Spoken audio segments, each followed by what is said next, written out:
بسم الله الرحمن الرحيم. ولتكن منكم أمة يدعون إلى الخير ويأمرون بالمعروف وينهون عن المنكر وأولئك هم المفلحون. اللہ اللہ اللہ اللہ اللہ اللہ اللہ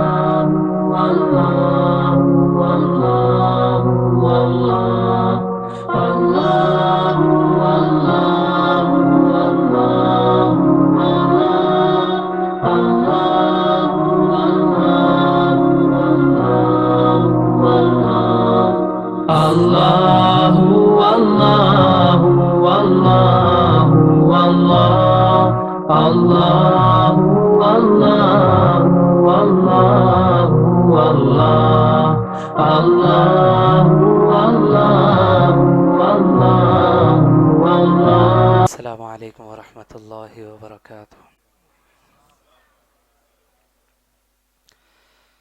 الحمد للہ رب العالمین والصلاة والسلام علی رسولہ النبی الکریم، اما بعد،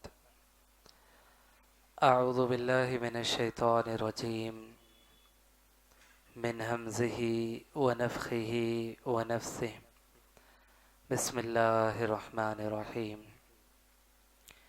یا ایہا الذین آمنوا اتقوا اللہ حق تقاتہ ولا تموتن الا وانتم مسلمون۔ یا ایہا الناس اتقوا ربکم الذی خلقکم من نفس واحدہ وخلق منها زوجها وبث منهما رجالا كثيرا ونساء واتقوا الله الذي تساءلون به والأرحام إن الله كان عليكم رقيبا يا أيها الذين آمنوا اتقوا الله وقولوا قولا سديدا يصلح لكم أعمالكم ويغفر لكم ذنوبكم ومن يطع الله ورسوله فقد فاز فوزا عظيما۔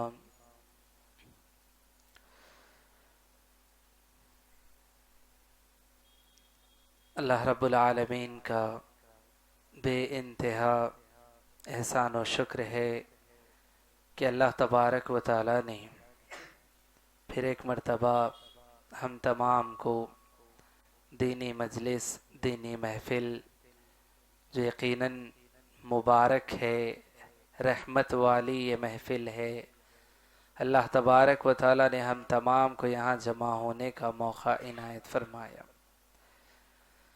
درود و سلام ہو رب العالمین کے تمام پیغمبروں پر، نبیوں پر، رسولوں پر، میرے اور آپ کے آخری نبی جناب محمد الرسول اللہ صلی اللہ علیہ وسلم پر۔ محترم حاضرین، آج کے اس اجلاس کے موقع پر جو عنوان رکھا گیا ہے، عنوان ہے ہماری پہچان۔ محترم حاضرین، اگر ہم سوچیں کہ ہماری اپنی کیا پہچان ہے، کون سی ایسی چیز ہے جو ہم اور اسی طرح سے ہمارے اور دوسروں کے درمیان فرق کرنے والی چیز ہے، کون سی ایسی خصوصیت ہمارے اندر ہے جو دوسروں سے ہمیں ممتاز کرتی ہے، تو پھر ہمیں سوچنا چاہیے کہ ہماری پہچان کیا ہے۔ ہم اس دنیا کے اندر زندگی گزار رہے ہیں، صبح و شام ہماری ہو رہی ہیں، ایک دین سے ہم جڑے ہوئے ہیں، اور ہم یہ سمجھتے ہیں کہ وہ دین ایسا دین ہے کہ جو دنیا میں بھی اور آخرت میں بھی ہمیں کامیابی سے ہمکنار کرنے والا ہے، اور دوسروں سے ہم اپنے آپ کو ممتاز رکھتے ہیں اور ہم یہ سمجھتے ہیں کہ نہیں، جس دین کے مطابق ہم زندگی گزار رہے ہیں وہ دین سب سے پیارا، وہ دین سب سے اچھا، وہ دین دنیا اور آخرت کی کامیابی کا ضامن. تو ایسی بہت ساری خصوصیات کو لیے ہوئے یہ دین ہے. اس دین کے مطابق جب ہم عمل کر رہے ہیں تو ہماری کوئی ایک پہچان ہونی چاہیے. ہماری اپنی پہچان کیا ہے؟ یہ کیسے معلوم ہو کہ ہم مسلمان ہیں؟ یہ کیسے معلوم ہو کہ ہم اسلام پر چلنے والے ہیں؟ نام تو ہم نے رکھ لیے ہیں، داڑھی، ٹوپی، ایسی طرح سے جو ہے، اور جو شناخت ہو سکتی ہے وہ ساری چیزیں تو ہمارے اندر آ رہی ہیں، ہم رکھتے ہیں. لیکن کوئی دوسرا انسان بھی یہ ساری چیزیں رکھ لے تو پھر ہماری اور اس کی جو ہے شناخت میں کوئی اور پہچان باقی نہیں رہ جائے. کوئی غیر مسلم ہے وہ بھی داڑھی چھوڑ سکتا ہے، کوئی غیر مسلم ہے وہ بھی ٹوپی پہن سکتا ہے. تو ہماری پہچان کیا ہے جو ہمیں دوسروں سے ممتاز کرتے؟ نماز. پیارے نبی صلی اللہ علیہ وسلم نے حدیث میں یہ بات بیان فرمائی کہ ایک مومن اور ایک کافر کے درمیان فرق کرنے والی جو چیز ہے وہ کیا ہے؟ نماز ہے. مومن اور کافر کے درمیان فرق کرنے والی چیز نماز ہے. نماز پڑھتا ہے تو مومن ہے، نماز چھوڑتا ہے تو وہ کافر ہے. دلچسپ بات اگر آپ یہ جانیں کہ قرآن کریم اللہ تبارک و تعالی نے جس ترتیب کے اعتبار سے، یقیناً نزول کی تو ایک اس کی ترتیب رہی اور ہم جو پڑھتے ہیں اس کی ایک الگ ترتیب ہے. قرآن مجید جو ہم پڑھتے ہیں، سورہ فاتحہ پڑھتے ہیں اور اس کے بعد پھر سورہ بقرہ کا آغاز ہوتا ہے. سورہ بقرہ سے جو ہے کلام مجید کا آغاز ہم کرتے ہیں. تو ہم دیکھیں کہ اللہ تبارک و تعالی نے سورہ بقرہ کے آغاز میں انسانوں کی تقسیم اللہ نے بیان فرمائی. انسان تو ہیں، لاکھوں ہیں، کروڑوں ہیں، لیکن اللہ تبارک و تعالی نے انسانوں کی 3 تقسیم سورہ بقرہ کے آغاز میں فرمائی کہ انسان ہیں، کیسے کیسے انسان ہوتے ہیں، کتنے قسم کے انسان ہیں. اللہ تبارک و تعالی نے سورہ بقرہ کے آغاز میں ابتدا میں فرمایا. کتنی قسمیں انسان کی بیان فرمائی؟ 3 قسمیں اللہ تبارک و تعالی نے بیان فرمائی. سب سے پہلی قسم اللہ تبارک و تعالی نے مومنوں کی فرمائی. مومنوں کا ذکر اللہ تبارک و تعالی نے فرمایا، الذین یؤمنون بالغیب ویقیمون الصلاۃ. الذین یؤمنون بالغیب ویقیمون الصلاۃ. مومنوں کا ذکر اللہ تبارک و تعالی نے فرمایا. مومنوں کی قسم پہلی قسم. دوسری قسم کس کی بیان فرمائی؟ کافروں کی قسم بیان فرمائی. ان الذین کفروا سواء علیہم اانذرتہم ام لم تنذرہم لا یؤمنون. کافروں کی قسم. دوسری انسانوں کی جو دوسری قسم ہے وہ کافروں کی. پھر تیسری قسم اللہ تبارک و تعالی نے بیان فرمائی، ومن الناس من یقول آمنا باللہ والیوم الآخر. اللہ تبارک و تعالی نے تیسری قسم ایسے لوگوں کی بیان فرمائی جو کہتے ہیں کہ ہم ایمان لائے اللہ پر، یوم آخرت پر. اللہ فرماتا لیکن وہ مومن نہیں ہے، وہ منافقین. یہ تیسری قسم. 3 قسمیں اللہ تبارک و تعالی نے بیان فرمائی. پہلی قسم مومن، دوسری قسم کافر، تیسری قسم منافق. اگر ہم نماز سے جوڑ کر اگر انسانوں کی تقسیم کریں تو بھی یہی تقسیم بنتی ہے. نماز کے ذریعے سے جو ہے اگر ہم جوڑ کر تقسیم کریں تو پھر یہی تقسیم بنتی ہے. یہ نماز انسانوں کا فیصلہ کرتی ہے. آخرت تو ہے، یقیناً فیصلے تو ہوں گے، لیکن اس دنیا کے اندر نماز جو ہے انسانوں کا فیصلہ کر دیتی ہے. کیسے؟ ہم دیکھیں نماز قائم کرنے والے کون؟ مومن. الذین یؤمنون بالغیب ویقیمون الصلاۃ. اللہ نے فرمایا جو غیب کی باتوں پر ایمان رکھتے ہیں اور نمازوں کو قائم کرتے وہ مومن. نماز کو قائم کرنے والے مومن. نماز چھوڑنے یا نماز کو جو ہے نماز کا انکار کرنے والے کافر. اللہ کے نبی صلی اللہ علیہ وسلم نے فرمایا کہ مومن اور کافر کے درمیان فرق کیا ہے؟ نماز ہے. تو جو نماز نہ پڑھتا ہو، نماز چھوڑتا ہو، نماز کا انکار کرتا ہو وہ کافر. ایک قسم ہو گئی مومن کی، دوسری قسم ہو گئی کافر. منافق جو نماز تو پڑھتا ہے، نماز پڑھتا ہے لیکن نماز میں سستی کرتا ہے، نماز میں کوتاہی کرتا ہے، نماز تو پڑھتا ہے لیکن کسی کو دکھانے کے لیے پڑھتا ہے، وہ کون ہے؟ منافق ہے۔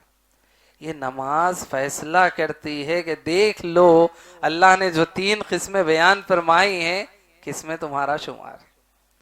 کوئی کسی دوسرے کو نہ دیکھے کہ فلاں مومن ہے، فلاں کافر ہے، فلاں منافق ہے، کوئی کسی دوسرے کو نہ دیکھے، اپنے گریبان میں اپنے دل سے پوچھ لے کہ اللہ نے جو 3 لوگوں کا تذکرہ فرمایا میرا شمار کن میں سے فرمایا۔ اسلاف کے بارے میں آتا ہے کہ کسی نے ایک جو ہے عالم دین سے کہا کہ جو ہے اللہ نے تمہارا ذکر قرآن میں کیا ہے، وَفِيهِ ذِكْرُكُمْ أَفَلَا تَعْقِلُونَ۔ عالم دین قرآن پڑھ رہے، پڑھتے پڑھتے اس آیت پر پہنچے وَفِيهِ ذِكْرُكُمْ أَفَلَا تَعْقِلُونَ، اس میں تمہارا ذکر ہے، کیا تم عقل نہیں رکھتے؟ تو انہوں نے جو ہے قرآن شروع سے آخر تک پڑھنا شروع کر دیا کہ اللہ نے میرا ذکر کہاں کیا، وَفِيهِ ذِكْرُكُمْ، اللہ نے کہا تمہارا ذکر ہے قرآن میں۔ تو وہ تلاش کرنے لگی کہ جب اللہ نے کہا کہ تمہارا ذکر ہے تو پھر ہے تو پھر کہاں ہے؟ پڑھتے گئے پڑھتے گئے پڑھتے گئے پڑھتے گئے، اس کے بعد انہیں معلوم ہوا کہ جو ہے اللہ تبارک و تعالیٰ نے خصوصی طور پر کسی انسان کا تو ذکر نہیں فرمایا لیکن صفات بیان فرمائی کہ یہ صفات ہوں گے تو ان میں شمار، یہ صفات ہوں گے تو ان میں شمار، ایسی ایسی کوالٹیز ہوں گی تو ان میں جو ہے ان کا شمار ہوگا۔ کوالٹیز اللہ نے بیان فرمائی۔ اب ہر انسان یہ دیکھ لے کہ کون سی کوالٹیز میرے اندر پائی جاتی، کون سی صفات میرے اندر پائی جاتی، یہ صفات پائی جاتی ہیں تو میرا شمار ان میں سے، یہ صفات پائی جاتی ہیں تو میرا شمار ان میں سے، اور یہ صفات پائی جاتی ہے تو میرا شمار ان میں سے۔ خصوصی طور پر 3 کا ذکر فرمایا گیا، ایک مومن، ایک کافر، ایک منافق۔ اب ہر انسان اپنے آپ میں یہ دیکھ لے میرے اندر جو صفات ہیں، میرے اندر جو کوالٹیز ہیں وہ کس سے میچ ہونے والی ہیں۔ مومنوں کی جو صفات اللہ نے قرآن میں بیان فرمائی ہیں میرے اندر جو صفات ہیں وہ ان سے میچ ہوتی ہیں، تو میں اللہ کا شکر ادا کروں کہ ہاں اللہ تبارک و تعالیٰ نے میرا جو ذکر فرمایا، میرا جو شمار فرمایا وہ مومنوں میں۔ یا میرے اندر ایسی کوالٹیز، ایسی جو صفات پائی جا رہی ہے جو کافروں کی ہے نعوذ باللہ، تو پھر ایمان کی جو خیر منانے کی ضرورت ہے کہ میں مومن ہوں بھی کہ نہیں ہوں۔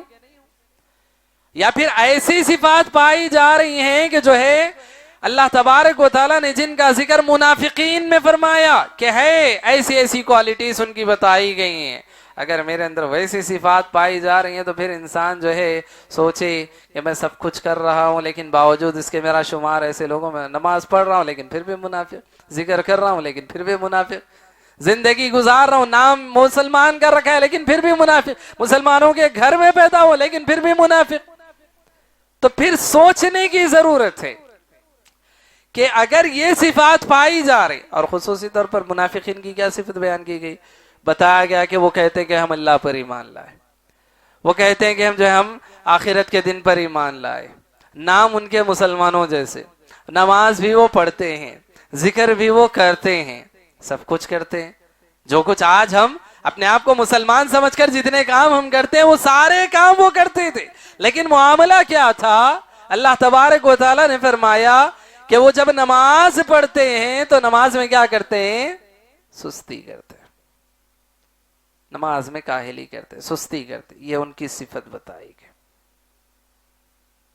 اور دوسری بات کیا بتائی گئی؟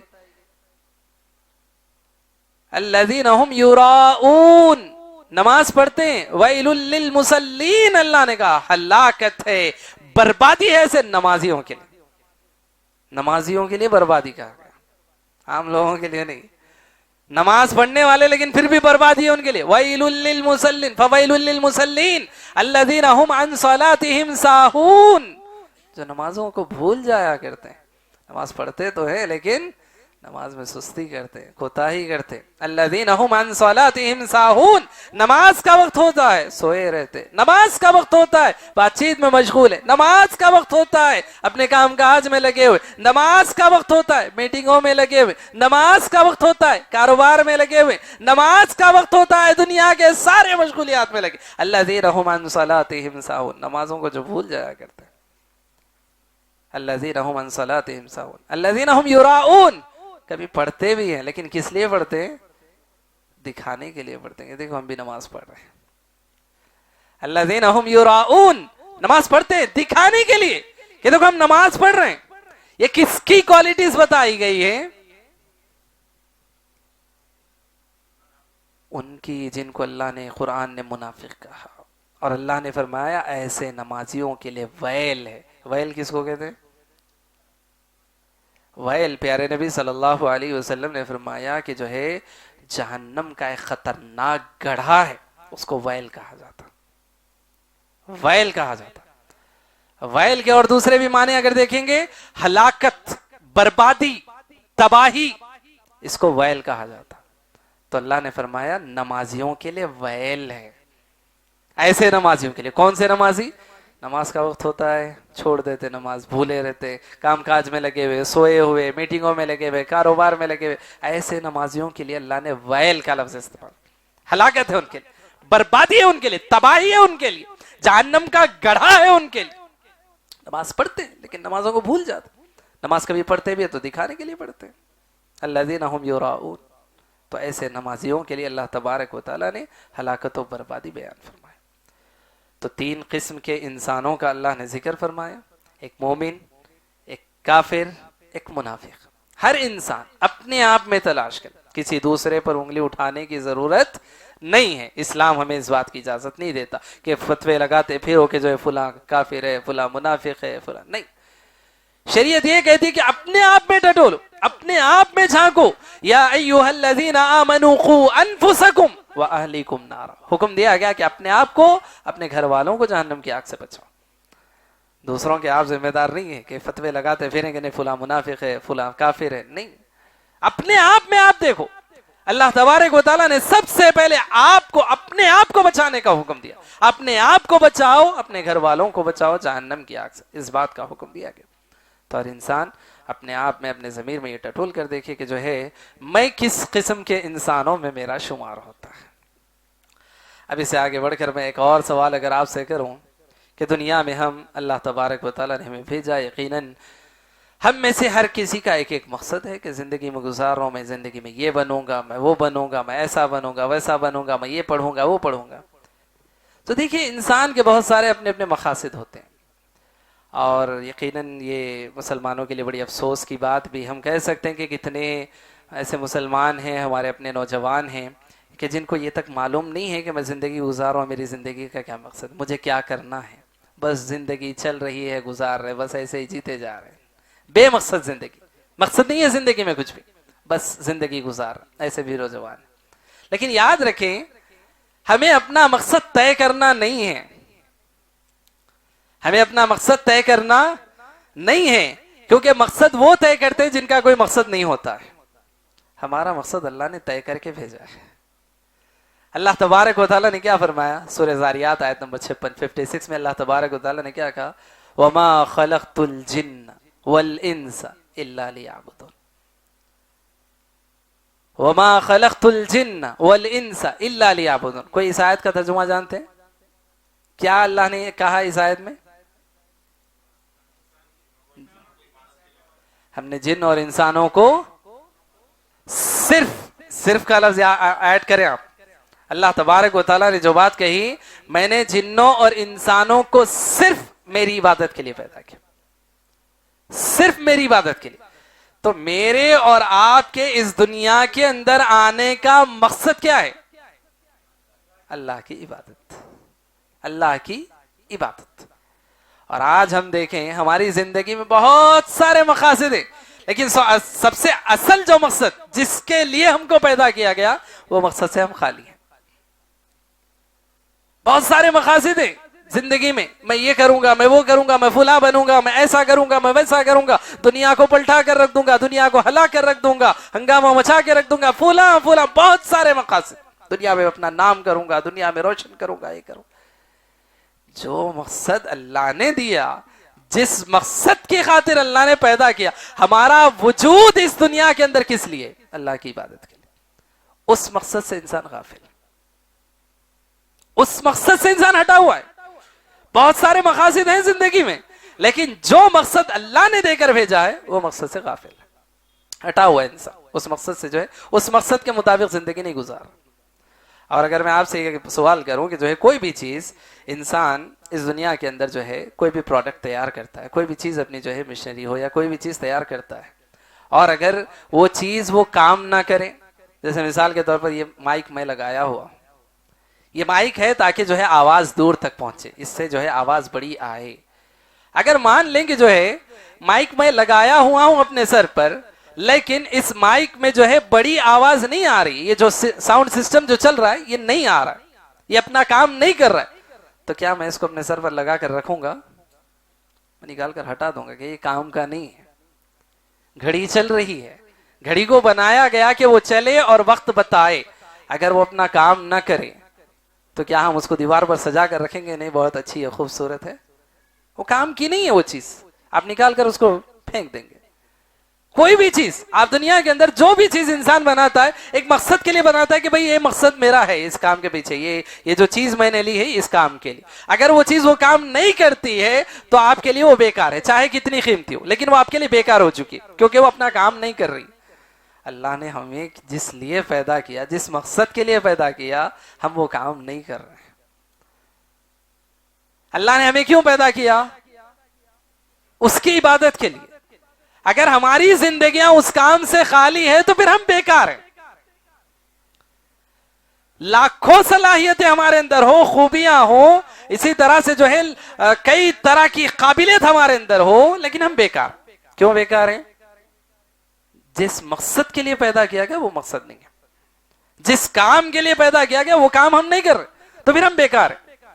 چاہے پھر انسان اپنے آپ کو کتنا قیمتی سمجھے، اپنے آپ کو جو ہے کتنا بڑا سمجھے، انسان اپنے آپ کو جو ہے نا کتنے ہائی لیول کا آدمی سمجھے کہ میرے اندر اتنی ایسی ایسی کوالٹیز ہیں، اتنی قابلیتیں، اتنی صلاحیتیں، وہ لاکھ صلاحیتیں، لیکن وہ بیکار، وہ اس لیے بیکار ہے کہ جو ہے جس کام کے لیے وہ بنا ہے وہ کام نہیں کر رہا، وہ بیکار۔ تو ہمیں جس کام کے لیے پیدا کیا گیا وہ کام کیا ہے؟ اللہ تبارک و تعالیٰ کی عبادت ہے۔ اللہ تبارک و تعالیٰ کی عبادت کے لیے ہم کو پیدا کیا ہے، اور اگر ہم عبادت کر رہے ہیں تو ہم اپنے مقصد میں کامیاب ہیں۔ وگرنہ یاد رکھیں، اگر ہم عبادت نہیں کر رہے ہیں تو پھر ہم جھوٹے ہیں، ہم مکار ہیں، ہم وعدہ خلافی کرنے والے، کیونکہ ہم نے وعدہ کیا اللہ سے۔ عالم ارواح میں اللہ تبارک و تعالیٰ نے جو ہے تمام روحوں کو جمع کر کے اللہ تبارک و تعالیٰ نے پوچھا الستُ بربکم، کیا میں تمہارا رب نہیں ہوں؟ قالوا بلا، سب نے مل کر کہا کیوں نہیں پروردگار، تو ہی ہمارا رب ہے، ہم تیری عبادت کریں گے۔ اللہ سے وعدہ کیا کہ ہم تیری عبادت کریں گے دنیا میں جا کر، اور پھر یہاں آ کر انسان اگر جو ہے وعدہ خلافی کرے، وعدہ خلافی کرنے والا انسان جھوٹا ہے، مکار ہے، انسان اپنے وعدے کو بھول چکا ہے۔ وعدہ جو اللہ تبارک و تعالیٰ نے دیا انسان سے، جو وعدہ لیا ہے وہ اپنے وعدے میں پورا نہیں ہے، وعدے کو بھولا چکا ہے انسان۔ ایک چیز ہوئی۔ دوسری چیز ہم یہ دیکھیں کہ اگر ہماری زندگیاں عبادت سے خالی ہیں تو پھر وہ انسان کامیاب بھی نہیں ہے، کامیاب بھی نہیں ہے۔ یہ میری اور آپ کی بات نہیں، پیارے نبی صلی اللہ علیہ وسلم کو اللہ تبارک و تعالیٰ نے نماز کا تحفہ عطا فرمایا۔ معراج کے موقع پر اللہ تبارک و تعالیٰ نے نماز کا تحفہ عطا فرمایا۔ یقیناً یہ بڑی آپ سوچ کر دیکھیں کہ جو ہے جتنے احکام جو نافذ ہوئے اللہ تبارک و تعالیٰ نے اسی دنیا میں حضرت جبریل کے ذریعے سے وحی دے کر اللہ نے بھیجا، لیکن بات جب نماز کی تھی تو اللہ تبارک و تعالیٰ نے نبی کو اپنے پاس بلایا، نبی کو اپنے پاس اللہ تبارک و تعالیٰ نے بلا کر یہ تحفہ دیا کہ یہ تحفہ ایسا نہیں کہ آپ اپنے مقام پر ہو اور آپ کو دے دیا جائے، نہیں، یہ وہ تحفہ ہے کہ جو آپ کو آ کر لینا پڑے گا۔ اللہ تبارک و تعالیٰ نے نبی کو بلا کر دیا کہ یہ تحفہ ہم آپ کو دے رہے ہیں، نماز کا تحفہ۔ یہ تحفہ نماز، معراج سے اللہ کے نبی صلی اللہ علیہ وسلم یہ تحفہ لے کر آئے، کتنی دور جا کر آئے، آسمانوں پر جا کر اللہ کے نبی صلی اللہ علیہ وسلم یہ تحفہ لے کر آئے۔ آج بھی ہم دیکھیں کتنے لوگ ہیں جو حج کے لیے جاتے ہیں، عمرہ کے لیے جاتے ہیں، وہاں سے کوئی تحفہ لے کر آتے ہیں۔ کوئی انسان یہاں سے کوئی تحفہ لے کر خرید کر دے تو اس کا یقیناً احترام ہوتا ہے، محبت ہوتی ہے، لیکن کوئی وہاں سے تحفہ لے کر آئے تو اس کا احترام کچھ اور ہوتا ہے، الگ ہوتا ہے کہ نہیں بھئی یہ تحفہ وہاں سے لایا گیا۔ اب یہ نماز کا جو تحفہ وہ کہاں سے لایا گیا؟ نماز کا جو تحفہ اللہ تبارک و تعالیٰ نے دیا وہ کہاں سے لایا گیا؟ آپ سوچ کر دیکھیں تھوڑا سا. اب وہ جو تحفہ اللہ تبارک و تعالیٰ نے دیا اس کو کتنا سنبھالنا چاہیے, اس کی کتنی حفاظت کرنی چاہیے. اللہ تبارک و تعالیٰ نے کہا حافظوا علی الصلوات والصلاۃ الوسطی. اللہ تبارک و تعالیٰ نے کہا نماز کی حفاظت کرو, یہ وہ تحفہ ہے, کتنا قیمتی تحفہ ہے. تحفے کی اس قیمتی تحفے کی جو ہے قدر کرو, اس کی حفاظت کرو. حافظوا علی الصلوات والصلاۃ الوسطی, اور خصوصی طور پر جو ہے درمیانی نماز کی حفاظت کرو, نماز عصر کا ذکر. تو بہرحال اللہ تبارک و تعالیٰ نے یہ تحفہ عطا فرمایا, اور اس تحفے کی جو ہے ہمیں حفاظت بھی کرنی ہے. اور اس تحفے کے لیے ایک اعلان کیا جاتا ہے. صحابہ کرام رضی اللہ عنہم, پیارے نبی صلی اللہ علیہ وسلم نے ایک مرتبہ مشورہ کیا, اے میرے صحابہ بتاؤ کہ جو ہے نماز کا جب وقت ہو جائے ہم کیسے اعلان کریں, کیسے اس کا جو ہے اعلان کریں, کیسے بتائیں لوگوں کو. لوگ کام کاج پر اپنے مصروف ہوں گے تو سب کو کیسے معلوم ہے؟ کیونکہ آج ہمارے پاس جس طرح کی گھڑیاں ہیں, دیوار پر ہے, ہاتھ پر ہے, موبائل فون میں ہاتھ میں ہے, سب ویسا معاملہ نہیں تھا, وقت نہیں معلوم ہوتا تھا. تو کیسے جو ہے لوگوں کو اطلاع کریں کہ بھائی کام کاج چھوڑو نماز کی طرف آؤ, سونا چھوڑو نماز کی طرف آؤ, بات چیت ختم کر دو نماز کی طرف آؤ. یہ کیسے لوگوں کو ایک طرف کیا جائے, جمع کیا جائے؟ صحابہ کرام رضی اللہ عنہ نے آپس میں مشورے کیے کہ جو ہے ایسا کریں گے ویسا کریں گے, بڑی آگ جلائیں گے. کسی نے کہا کہ جو ہے مار کر جو ہے آواز کے ذریعے سے لوگوں کو جمع کیا جائے. ایسے ایسے بہت سارے مشورے آئے. بہرحال کسی کا مشورہ پیارے نبی صلی اللہ علیہ وسلم کو مناسب نہیں لگا. اللہ کے نبی صلی اللہ علیہ وسلم گھر چلے گئے, سارے صحابہ بھی اپنے اپنے گھروں کو چلے گئے. رات تھی, سو گئے. سو جانے کے بعد ایک صحابی عبداللہ ابن زید ابن عبد ربہ ان کا نام تھا, عبداللہ ابن زید ابن عبد ربہ, وہ صحابی رات میں سو گئے. اور اس کے بعد جو ہے صحابی کے جو ہے خواب میں دو آدمی آئے. اس میں سے ایک جو ہے دوسرے کو یہ کہہ رہا تھا کہ جو ہے ایک کیا کہیں گے ہم اس کو, بینڈ یا موسیقی, ایک آلہ سمجھیے کہ جس کے ذریعے سے مار کر جو ہے آواز کی جائے اور اس کے ذریعے سے لوگوں کو جمع کیا جائے. تو صحابی یہ سب کچھ دیکھ رہے ہیں. انہوں نے پوچھا کہ کیا مجھے یہ بیچو گے؟ انہوں نے کہا کہ ہاں ٹھیک ہے. بولے کہ آپ اس سے کیا کام کریں گے؟ تو بولے کہ جو ہے ہم نمازیوں کو اس کے ذریعے سے جمع کریں گے, اعلان کریں گے کہ دیکھو بھائی آواز بجا کر کے جو ہے نماز کا وقت ہو گیا. تو انہوں نے کہا کہ کیا ہم تمہیں جو اس سے بہتر چیز نہ بتائیں؟ تو کہا کہ ہاں بتاؤ, ضرور بتاؤ, کیوں نہیں. تو اس کے بعد انہوں نے کیا کیا, وہ جو دو انسان تھے انہوں نے جو ہے ان کو اذان کے وہ کلمات جو آج مؤذن جو ہے اذان کے جو کلمات کہتا ہے وہ کلمات انہوں نے ان کو سکھائے. صبح ہوئی, خواب جو ہے نیند سے اٹھے, اللہ کے نبی صلی اللہ علیہ وسلم کے پاس دوڑتے ہوئے آئے, اور اس کے بعد اللہ کے نبی صلی اللہ علیہ وسلم کو بتایا کہ اللہ کے نبی صلی اللہ علیہ وسلم میں نے یہ خواب دیکھا, اس طرح کے جو کلمات مجھے سکھائے. اللہ کے نبی صلی اللہ علیہ وسلم نے جو ہے اس کو پسند کیا کہ بڑے پیارے کلمات ہیں, اور یقین جانے کہ جو سچا خواب جو ہوتا ہے وہ اللہ کی جانب سے ہوتا ہے. تو بڑے پیارے کلمات تھے. اللہ کے نبی صلی اللہ علیہ وسلم نے کہا کہ عبداللہ ابن زید تم کیا کرو کہ جو ہے بلال جو ہیں ان کی آواز بڑی بلند ہے, تم ان کے کان میں یہ الفاظ کہتے جاؤ, بلال جو ہے بڑی آواز سے, بلند آواز سے جو ہے یہ کلمات کہیں گے. عبداللہ ابن زید ابن عبد ربی حضرت بلال کو یہ الفاظ کہتے ہیں. حضرت بلال جو ہے بڑی آواز سے پکار کر یہ الفاظ کہتے ہیں. حضرت عمر رضی اللہ عنہ کی نیند بیدار ہو جاتی ہے, یہ کلمات سنتے ہیں, دوڑتے ہوئے. احادیث میں اس بات کا ذکر ہے کہ جو ہے اپنی چادر کو گھسیٹتے ہوئے حضرت عمر دوڑتے ہوئے آئے, اللہ کے نبی صلی اللہ علیہ وسلم سے آ کر کہنے لگے کہ اللہ کے نبی صلی اللہ علیہ وسلم میں نے یہ خواب میں یہ الفاظ میں نے سیکھے ہیں, مجھے بتایا گیا, یہ کلمات جو ہے میرے خواب میں بتائے گئے. تو متعدد صحابہ کو جو ہے اذان کا جو ہے جو کلمات ہیں جو خواب میں جو ہے یہ کلمات سکھائے گا. ان اذان کے ان کلمات میں ہوتا کیا ہے؟ نماز کی طرف بلایا جا رہا ہے, نماز کی طرف بلایا جا رہا ہے, تو اس میں کیا کہا جا رہا ہے؟ سب سے پہلے ہم دیکھیں اللہ اکبر کہہ کر اللہ کی بڑائی بیان کی جا رہی ہے. اشہد ان لا الہ الا اللہ, شہادت گواہی دی جا رہی کہ جو ہے اللہ کے علاوہ کوئی معبود نہیں. اشہد ان محمد رسول اللہ, اور پھر اس بات کی گواہی کہ جو ہے محمد صلی اللہ علیہ وسلم اللہ کے رسول ہے. شہادتین جس کو ہم کہتے ہیں, شہادتین ہم جس کو کہتے ہیں, شہادتین کی گواہی کا اعلان کیا جا رہا ہے. اور اس کے بعد اس کے بعد کیا کہا جاتا ہے اذان؟ حیا علی الصلاۃ، آؤ نماز کی طرف، آؤ نماز کی طرف۔ پھر اس کے بعد کیا کہا جاتا ہے؟ آؤ کامیابی کی طرف، آؤ نماز کی طرف، آؤ کامیابی کی طرف۔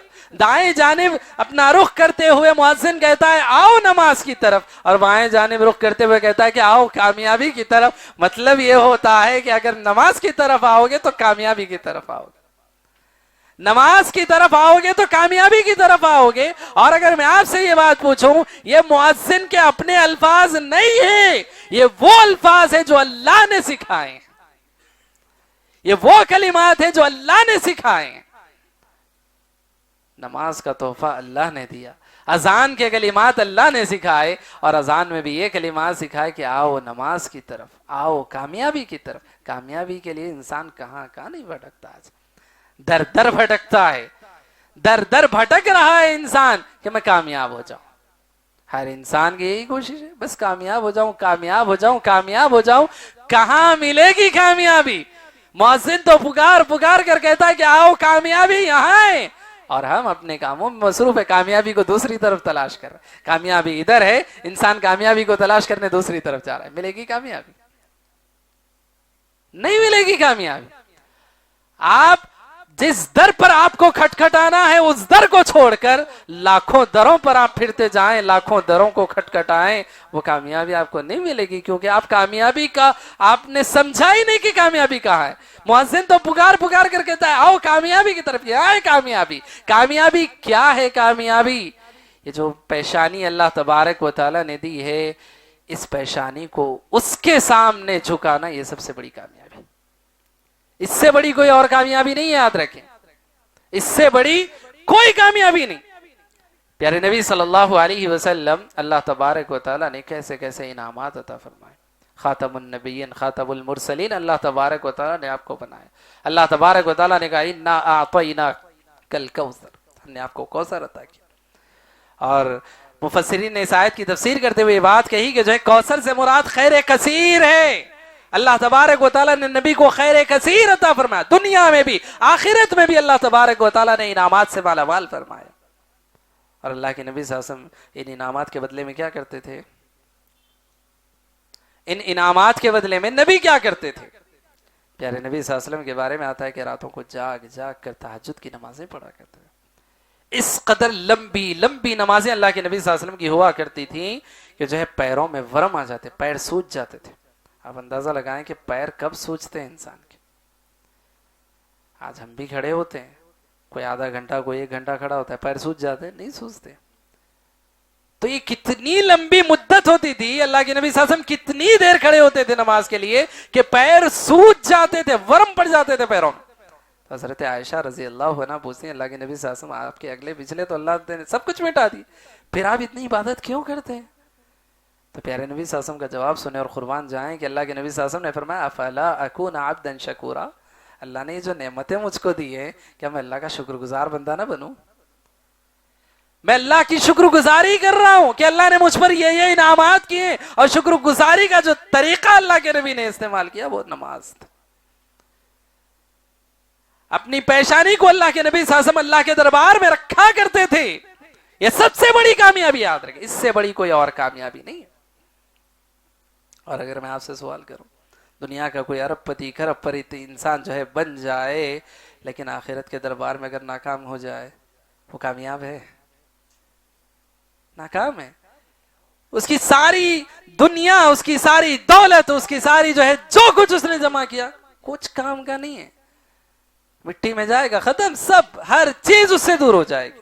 کیا جائے گا؟ اللہ کے نبی صلی اللہ علیہ وسلم نے کیا فرمایا حدیث میں؟ اللہ کے نبی صلی اللہ علیہ وسلم نے فرمایا میت کے ساتھ جو ہے 3 چیزیں جاتی ہیں، 3 چیزیں میت کے ساتھ جاتی ہیں، 2 چیزیں واپس لوٹ کر آ جاتی ہیں، 1 چیز بس اس کے ساتھ رہتی ہے، عمل اس کے ساتھ رہتا ہے، اس کی اولاد، اس کے رشتہ دار جتنے گئے سب واپس ہو جاتے ہیں، کوئی کسی کی خبر میں نہیں سوتا، کوئی کسی کی خبر میں ساتھ نہیں دیتا، یاد رکھیں۔ دوسری چیز اللہ کے نبی صلی اللہ علیہ وسلم نے فرمائی، اس کا مال، اس کی دولت، اس کی جائیداد اس کے ساتھ جاتی ہے لیکن وہ بھی واپس ہو جاتی ہے۔ کسی کو آپ نے دیکھا کہ جو ہے کسی انسان کے ساتھ جو ہے اس کی جائیداد کی پراپرٹی کے جو پیپرز ہیں وہ دفن کیے جائیں؟ نہیں ہوتا. کوئی چیز نہیں دیکھ رکھی جاتی. انسان جو قبر میں جاتا ہے بس اکیلا تنہا جاتا ہے, اس کے ساتھ اگر کچھ ہوتا ہے تو اس کا عمل ہوتا ہے, اس کا عمل ہوتا ہے. نماز یاد رکھیں کہ نماز انسان کو اس مقام پر اس کا ساتھ دیتی ہے, اس کی قبر میں اس کے لیے روشنی بنتی ہے, اس کا نور بنتی ہے. نماز ہے. نماز کو چھوڑ کر انسان جائے کہاں, در در پھرے کامیابی کے لیے, ناکام ہے وہ انسان. کیونکہ اللہ تبارک و تعالیٰ نے اعلان فرما دیا قد افلح المؤمنون, کامیاب ہے وہ مومن. کون سے مومن کامیاب, کون سے مومن کامیاب ہیں؟ کمانے والے, دولت پونجی جمع کرنے والے, دنیا کے اندر عہدہ مقام مرتبہ منصب یہ حاصل کرنے والے. کون کامیاب؟ قد افلح المؤمنون, اللہ نے کہا مومن کامیاب ہو گئے. کون سے مومن؟ الذین هم فی صلاتهم خاشعون, جو اپنی نمازوں میں خشوع و خضوع اختیار. نماز کے ساتھ جوڑ دیا گیا کامیابی کو. نماز کے بغیر کامیابی ناممکن ہے. انسان نماز کو چھوڑ کر اگر یہ سمجھے کہ میں کامیاب ہو جاؤں گا, نہیں ہو سکتا. جس رب نے پیدا کیا اس رب نے کامیابی کو نماز کے ساتھ جوڑ دیا. اللہ تبارک و تعالیٰ نے کہا تم ہمارے دربار میں جھک جاؤ, ہم تمہیں دنیا میں اٹھا دیں گے, بلند کر دیں گے, تمہارا مقام و مرتبہ بلند کر دیں گے. تم ہمارے آگے سجدہ ریز ہو جاؤ, ہم تمہیں دنیا کی کامیابیاں تمہارے قدموں میں لا کر رکھ دیں. اللہ تبارک و تعالیٰ نے کامیابی کو نماز کے ساتھ جوڑ دیا ہے. نماز چھوڑ کر انسان کامیابی تلاش کرے, کامیاب نہیں ہو سکتا. یاد رکھیں, نہیں ہو سکتا کامیاب. اور اس سے آگے بڑھ کر ہم دیکھیں, اللہ تبارک و تعالیٰ نے ہمیں پیدا کیا عبادت کے لیے. پیدا ہم ہوئے, ہمارا وجود اس دنیا کے اندر عبادت کے لیے. ہم ہیں تو عبادت کرنے کے لیے, کوئی اور دوسرا مقصد نہیں. ہاں ہو سکتے ہیں دوسرے اور مقصد, وقتی طور پر وہ مقاصد ہونے چاہیے, وہ زندگی کا مقصد نہیں. زندگی کا مقصد کیا ہونا چاہیے؟ اللہ کی عبادت. میری زندگی کا مقصد تیرے دین کی سرفرازی. میں اسی لیے مسلمان, میں اسی لیے نمازی. یہ ہماری زندگی کا مقصد ہونا چاہیے. یہ مقصد ہماری زندگی کا نہیں ہے تو پھر ہم بے مقصد زندگی گزار. اور یاد رکھیں, اگر آپ کو برا نہ لگے, لگتا ہے تو لگے, لیکن اللہ تبارک و تعالیٰ نے فرمایا کہ اگر زندگی میں یہ مقصد نہیں ہے, اللہ نے فرمایا جانور ہیں بلکہ جانوروں سے بدتر, جانوروں سے بدتر. اللہ تبارک و تعالیٰ نے بات بیان فرمائی. اللہ تبارک و تعالیٰ نے کیا فرمایا؟ اللہ تبارک و تعالیٰ نے کہا کہ ہم نے انسان کو کیا کہہ دیا, لہم قلوب لا یفقہون بہا, اللہ نے دل دیا لیکن سوچتے نہیں. ولہم اعین لا یبصرون بہا, آنکھیں لیے دیکھتے نہیں. ولہم آذان لا یسمعون بہا, کان ہے لیکن سنتے نہیں. کیا مطلب ہے؟ ہم اپنے کانوں سے نہیں سنتے ہیں, لیکن جو بات سننی ہے وہ نہیں سنتے. ہم نے اپنی آنکھوں سے ہم دیکھتے نہیں, دیکھتے, لیکن جو چیز اللہ نے دیکھنے کا حکم دیا وہ نہیں دیکھتے. اللہ نے ہم کو دل دیے ہیں, سوچنے سمجھنے کی صلاحیت اللہ نے دی. کیا ہم نہیں سوچتے؟ کیا ہم نہیں غور و فکر کرتے؟ لیکن جس چیز میں غور و فکر کرنے کا حکم دیا وہ نہیں کرتے. جو کرنے کے لیے اللہ نے یہ ساری صلاحیتیں دی ہے وہ اگر ہم نہیں کرتے, اللہ تبارک و تعالیٰ نے فرمایا اولئک کالانعام, اللہ کی دی ہوئی ان صلاحیتوں کو جیسا اللہ نے کرنے کا حکم دیا ویسا نہیں کرتے. اولئک کالانعام, جانوروں کی طرح. اس کے بعد اللہ نے فرمایا نہیں, جانور نہیں, بل ہم اضل, ان سے بدتر ہے. جانور نہیں ہے, جانوروں سے بدتر ہے. کیونکہ جانوروں کو اللہ نے عبادت کے لیے نہیں پیدا کیا, انسانوں کو اللہ نے پیدا کیا. انسان اگر پیدا کیے ہوئے مقصد کے مطابق صحیح زندگی گزار رہے تو پھر وہ ان جانوروں سے بدتر ہے. اور دنیاوی اعتبار سے بھی اگر ہم دیکھیں, مثال ہمیں مل جاتی ہے. مثال ہمیں مل جاتی ہے. کیسی مثال؟ ہم دیکھیں گھروں میں باسی کھانا, خراب ہوا کھانا, رات کا کھانا ہوتا ہے, کیا کرتے ہیں؟ کتوں کو ڈال دیتے ہیں, جانوروں کو ڈال دیتے ہیں, کتے کو ڈال دیتے ہیں. 2 سے 3 مرتبہ آپ کسی کتے کو جو ہے بچا ہوا باسی کھانا آپ ڈال دیں تو ہلاتا پھرے گا آپ کے پیچھے. تم ہلاتا پھرے گا کتا انسان کے پیچھے. کیوں؟ وہ مالک ہے, وہ کھلا رہا ہے, وہ کھلا رہا ہے, وہ پیٹ بھر رہا ہے, اس کے پیچھے تم ہلاتا پھرتا ہے. کتا ہے, ایک جو ہے جانور ہے, اس کے اندر یہ چیز ہے کہ جو مجھے کھلا رہا ہے اس کے پیچھے میں پھروں, اس کے پیر چاٹوں, اس کے پیچھے جو یہ کروں.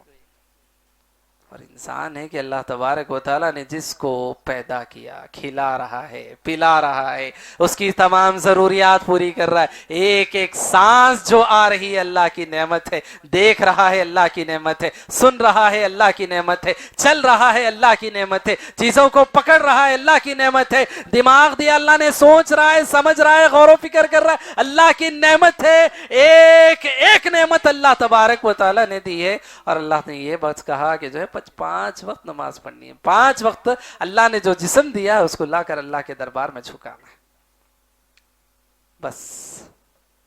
اور انسان سے یہ نہیں ہو رہا، جانور ہے 2 وقت کا کھانا اس کو کھلا دے، اس کے پیچھے تم ہلاتا پھرے، اور انسان ہے کہ اللہ سب کچھ اللہ دے رہا ہے لیکن اس کی عبادت کے لیے تیار نہیں، اس کی عبادت کے لیے تیار نہیں۔ بس کتنا وقت انسان کو نکالنا ہے، اللہ تبارک و تعالیٰ نے کتنا وقت اللہ تبارک و تعالیٰ لیتا ہے۔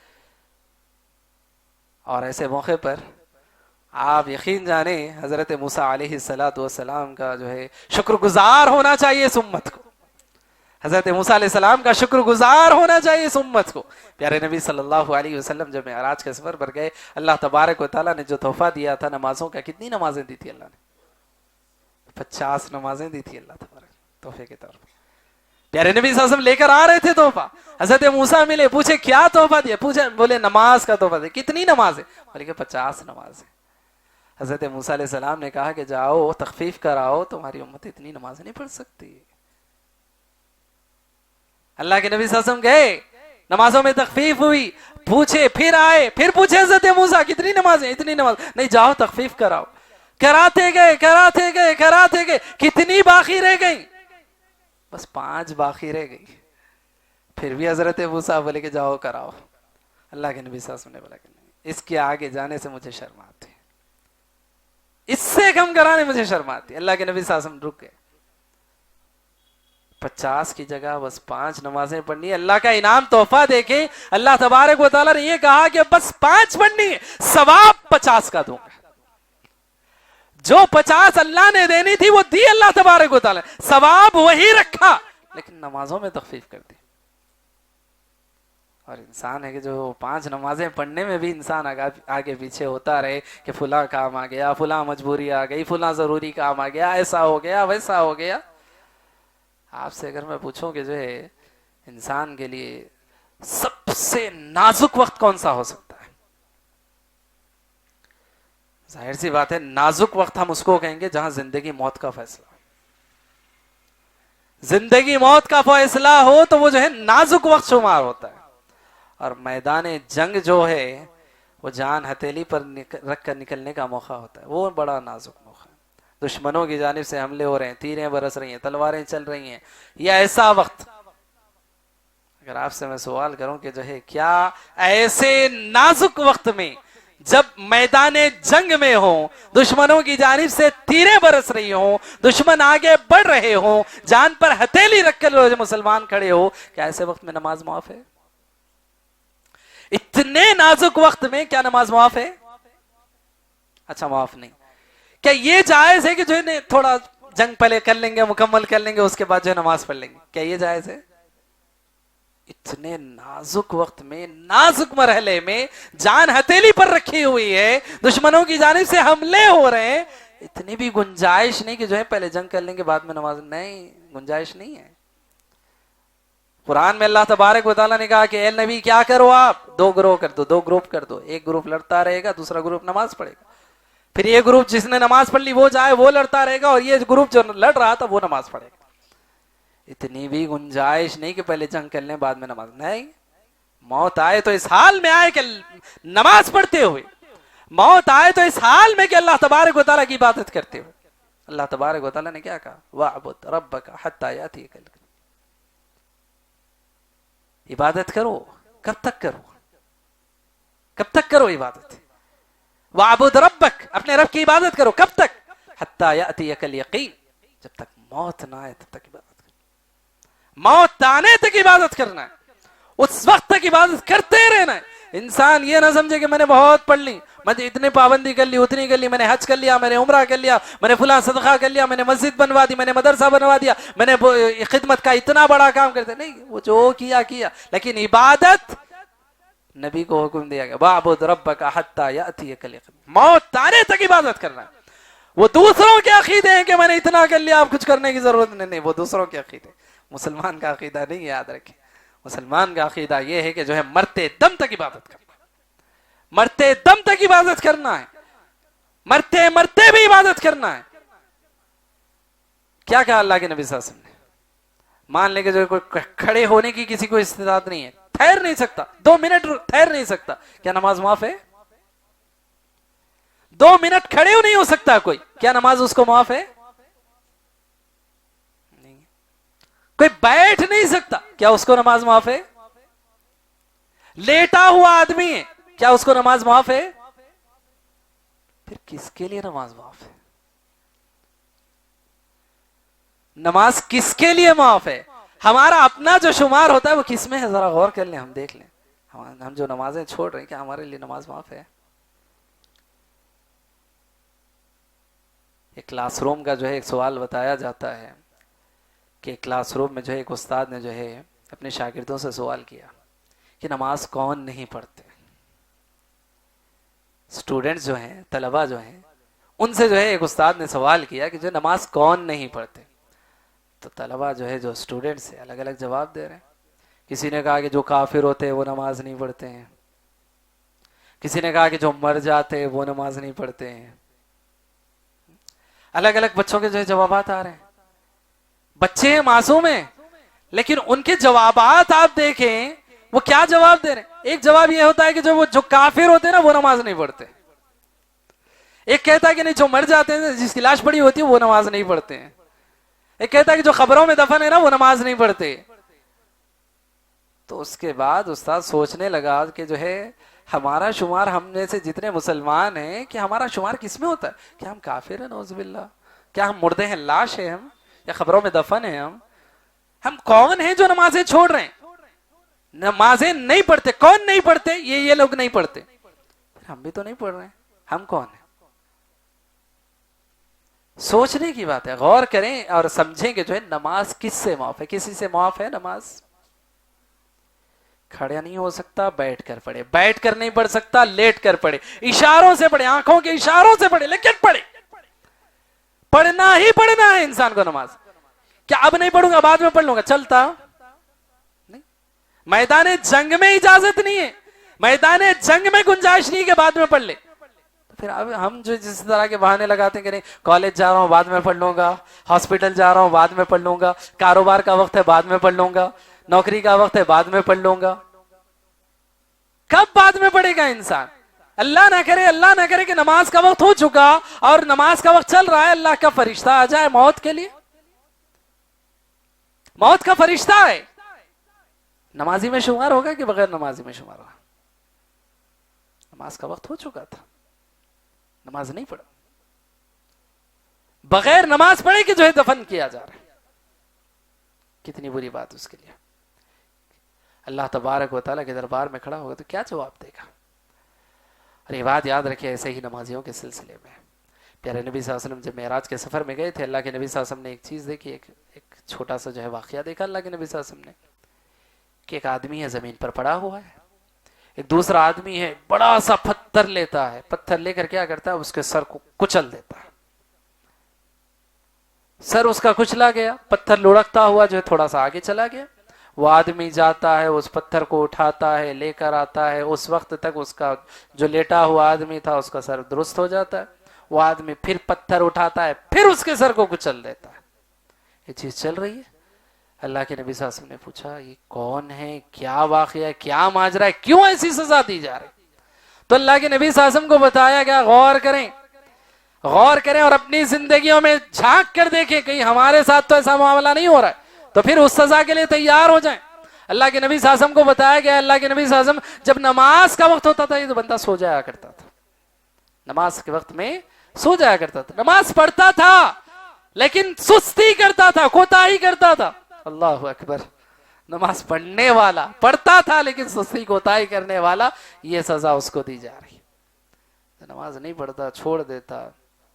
آج ہم دیکھیں ہم میں سے اکثریت کی تعداد یقیناً ہیں، کچھ ہیں اللہ کے بندے کہ جو 5 وقتہ نمازوں کی پابندی کرتے ہیں، لیکن کتنے ہیں کسی کی ایک چھوٹنے والی ہے ہر دن، کسی کی 2 چھوٹنے والی ہیں ہر دن، کسی کی 1 اور 2 پڑھی جانے والی ہر دن. کیا حال ہوگا اللہ کے پاس. تو یہ جو زندگی اللہ تبارک و تعالیٰ نے دی ہے، یاد رکھے اس کا کوئی بھروسہ نہیں. اب ہم یہاں موجود ہیں، معلوم نہیں کہ ہم اپنے گھروں کو صحیح سلامت پہنچے گے نہیں کہ پہنچے گے.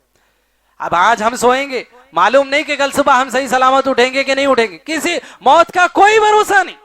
لیکن موت آنے سے پہلے انسان اپنے آپ میں یہ سمجھ لے کہ مجھے اللہ نے جس مقصد کے خاطر بھیجا وہ مقصد کے ساتھ مجھے زندگی گزارنی. اور قربان جائیں صحابہ کرام رضی اللہ عنہم، ان کے واقعات، ان کے تذکرے ہم سنتے ہیں، پڑھتے ہیں، یقین جانے رونگٹے کھڑے ہو جاتے ہیں کہ کیسے کیسے صحابہ تھے. اللہ اکبر. واقعی ایمان، ان کی زندگیاں پڑھتے تو ہمارے ایمان میں تازگی پیدا ہوتی، ہمارے ایمان میں اضافہ ہوتا ہے. اور ان صحابہ کے سلسلے میں ہم دیکھیں، ایک صحابی حضرت خبیب رضی اللہ عنہ، حضرت خبیب رضی اللہ عنہ جنگ احد میں مشرکین نے ان کو گرفتار کر لیا تھا، اور اس کے بعد جو ان کو سزائے موت دینے والے تھے، سولی پر چڑھایا جانے والا تھا. ایسے موقع پر حضرت خبیب رضی اللہ عنہ سے سوال کیا جاتا کیونکہ کوئی آخری خواہش ہو تو بتاؤ، کوئی آخری خواہش. سولی پر چڑھایا جانے والا ہے، کوئی آخری خواہش. آج ہم بھی دیکھتے ہیں دنیا کے اندر کتنے لوگ آخری خواہش اگر پوچھی جائے تو انسان کیا اس کی خواہش ہوگی. ہم میں سے کسی سے پوچھا جائے ایسے وقت میں کہ آپ کی آخری خواہش کیا ہوگی، کوئی کہے گا ماں باپ سے ملنا چاہوں گا، کوئی کہے گا اولاد سے ملنا چاہوں گا، گھر والوں سے ملنا چاہوں گا، کوئی کہے گا کہ فلاں کھانا چاہوں گا، کوئی کہے گا کہ فلاں جگہ جانا چاہوں گا. ہر ایک کی الگ الگ خواہشات ہوتی ہیں. پیارے نبی صلی اللہ علیہ وسلم کے اس پیارے صحابی کا جواب سنیں اور قربان جائیں. آخری کوئی کام کرنے کا موقع مل رہا ہے کہ کوئی آخری خواہش ہو تو کر لو، کوئی آخری کام کرنا چاہتے ہو تو کر لو. صحابی نے کیا صحابی نے کہا کہ بس 2 رکعت نماز پڑھنا چاہتا. آخری خواہش، اب مرنے والا ہوں، سولی پر چڑھایا جانے والا ہے، کوئی آخری خواہش، کہا کہ 2 رکعت نماز بس پڑھنا چاہتا. اجازت دے دی، وضو کیے، نماز کے لیے کھڑے ہو گئے، نماز پڑھے، اور اس کے بعد سلام پھیرنے کے بعد کہا کہ جب میں نماز کے لیے کھڑا ہوا مجھے بڑی لذت محسوس ہو رہی تھی. میرا دل چاہ رہا تھا کہ میں نماز کو لمبی کروں، میں نماز کو لمبی کروں، میرا دل چاہ رہا تھا. لیکن کہیں تم لوگ یہ نہ سمجھو کہ جو ہے موت کے ڈر سے نماز لمبی کر رہا ہے، یہ نہ سمجھو اس لیے میں نے نماز کو جلدی مکمل کر.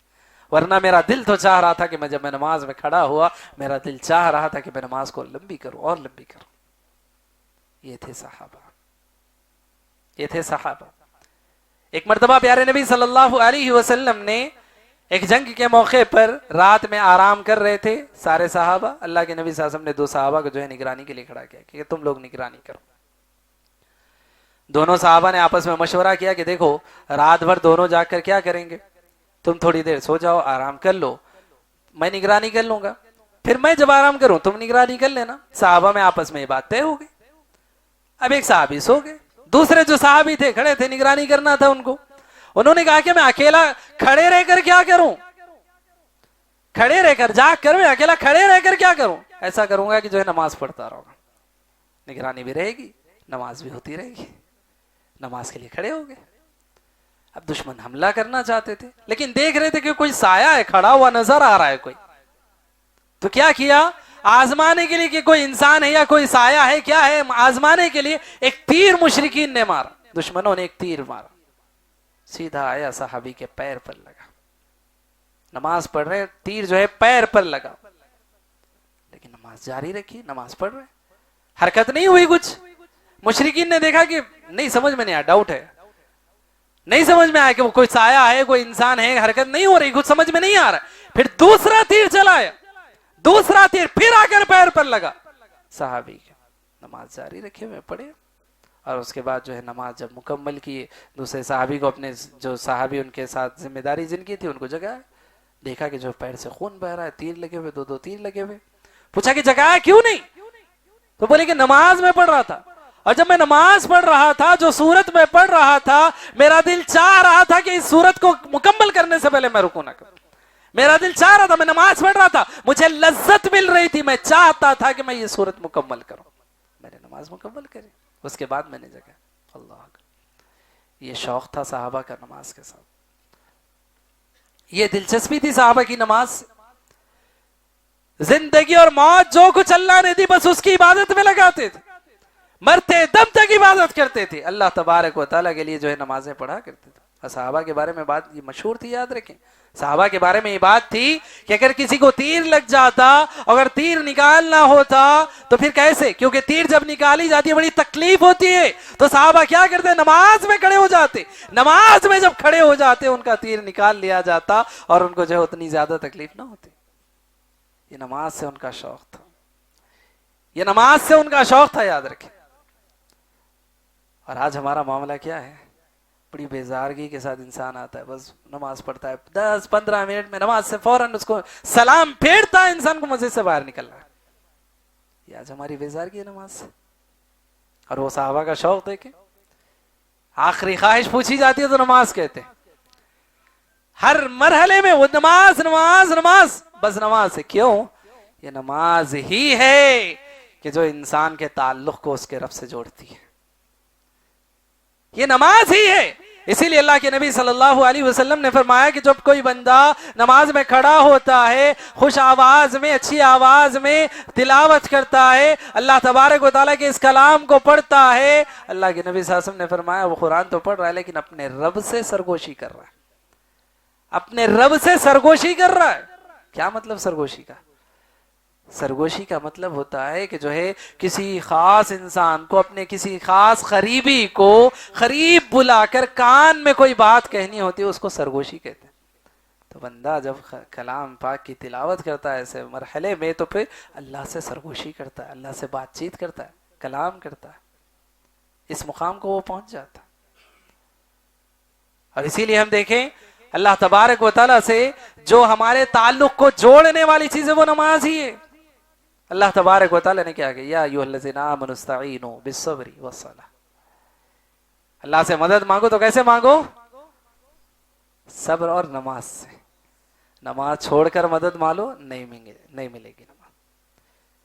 نماز چھوڑ کر مدد مانگو نہیں ملے گی، کیونکہ مدد کا جو ذریعہ ہے، مدد اللہ تبارک و تعالیٰ سے جو تعلق کو جوڑنے والی چیز ہے وہ نماز ہے. اور جب تک کریکٹ نہیں ہوگا، تعلق نہیں بنے گا، وہ بات پہنچنے والی نہیں ہے. یاد رکھیں وہ مدد ملنے والی نہیں ہے. نماز ہے جو مدد دینے والی ہے. نماز کے ذریعے سے انسان کو مدد حاصل ہو سکتی ہے. اور نماز کے ذریعے سے ہی انسان اللہ کے سب سے زیادہ قریب ہوتا ہے، سب سے زیادہ قریب ہوتا ہے.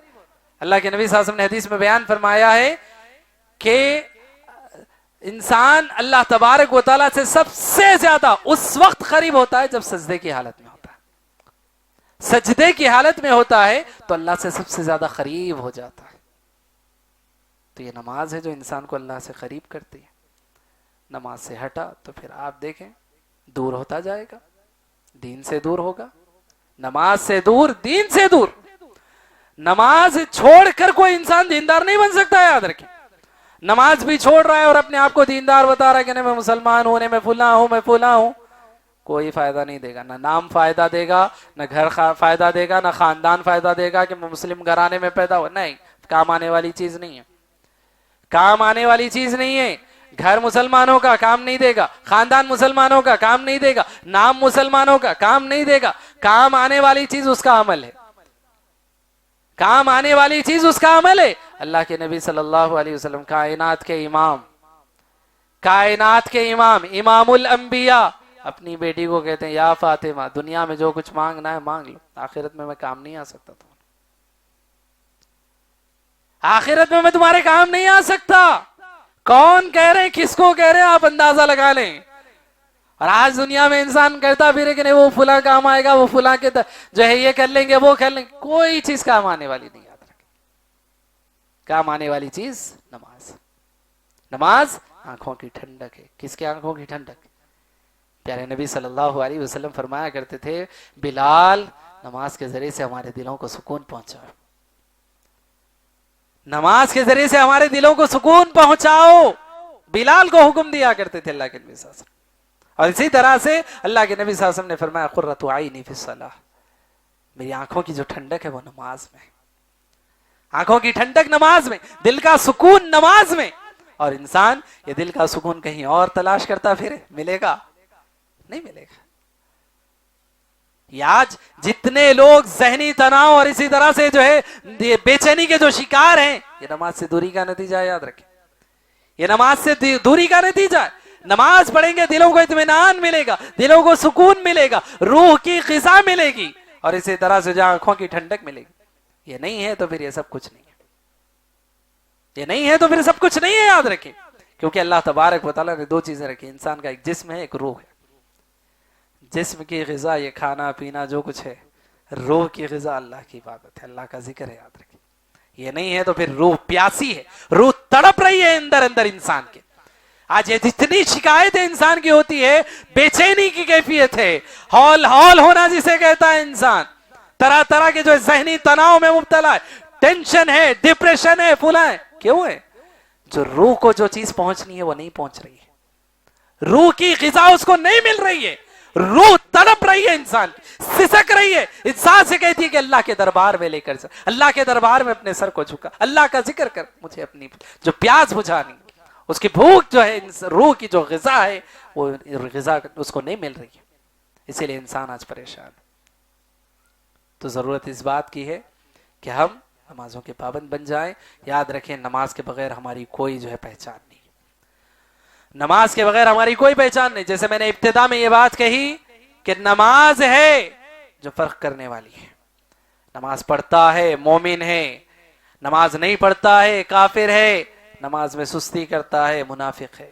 یہ نماز ہماری پہچان ہے، ہم اپنے آپ کو پہچان لیں کہ ہمارا شمار کس میں ہوتا ہے، نماز پڑھنے والوں میں، نماز چھوڑنے والوں میں، یا پھر نماز میں سستی کرنے والوں میں۔ تینوں کا انجام بتا دیا گیا، تینوں کے نام بتا دیے گئے، یہ مومن ہے، یہ کافر ہے، یہ منافق ہے۔ ہم کیا ہیں، ہم اپنے آپ میں سوچ لیں۔ رب العالمین سے ہم دعا کرتے ہیں کہ رب العالمین ہم تمام کو اللہ اور اس کے رسول کے احکام و فرامین کے مطابق زندگی گزارنے کی توفیق عطا فرمائے۔ رب العالمین ہم تمام کو 5 وقتہ نمازوں کی پابندی کرنے کی توفیق عطا فرمائے۔ رب العالمین ہم تمام کو اپنے گھروں کو دینی گھر، دینی ماحول بنانے کی اللہ ہم تمام کو توفیق عطا فرمائے۔ رب العالمین جب تک ہمیں اس دنیا میں زندگی دے، ایمان اور توحید کی زندگی نصیب فرمائے، خاتمہ ہو تو خاتمہ بالخیر فرمائے، آمین۔ السلام علیکم ورحمۃ اللہ وبرکاتہ۔